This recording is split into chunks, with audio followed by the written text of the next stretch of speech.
All right, congratulations. You've made it through Romeo and Juliet, Act 1, Scene 3. Hooray! We have finally met Shakespeare's other title character, Juliet.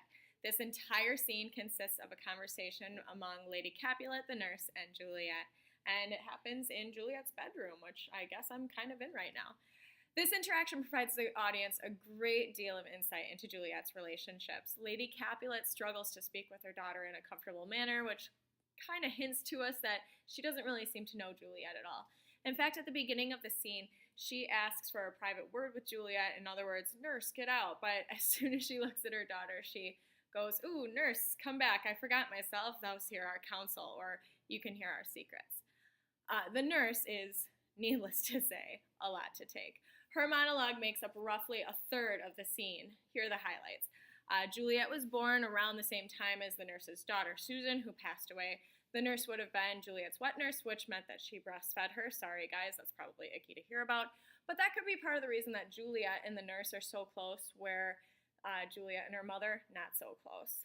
The nurse tells this story about Juliet falling down and cutting her forehead when she was little.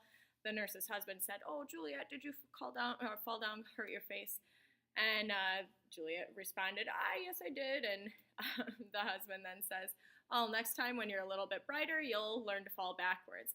The nurse takes that and makes it into a dirty, dirty joke, saying that once she gets married, she'll start falling backwards all the time. Har, har, har.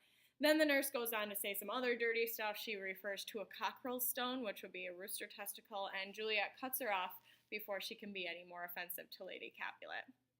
Anyway, the whole reason for this powwow is that Lady Capulet needs to talk to Juliet about Paris wanting to marry her. Lady Capulet asks Juliet how she feels about marriage, and Juliet says that she hasn't thought much about it.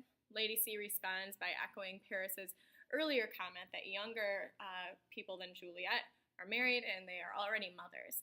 The nurse and Lady Capulet go on to talk about how Paris is so gorgeous and that he's just perfect. Lady Capulet compares his looks to the perfection of a book in a very eloquent monologue, ending it by saying that Juliet will improve herself by sharing all that Paris has.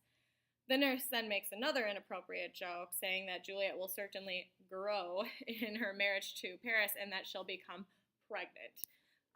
Juliet responds to all this, saying that at the party that night she'll, quote, look to like if looking liking move, but no more deep will I and dart mine eye than your consent gives strength to make it fly. In other words, I'll check him out and maybe he'll be attractive to me, but I won't cross the lines of what is proper in your eyes. This response shows our audience, shows the reader, that Juliet is generally a very respectful and obedient child. This is a detail to remember later on in the play. Wink, wink. The play closes with Peter saying that the party is getting started and the ladies need to get to it. Lady Capulet and the nurse are both clearly excited at the prospect of Juliet getting married, even though she's only 13, and Juliet is actually open to the idea. What could possibly go wrong? Am I right?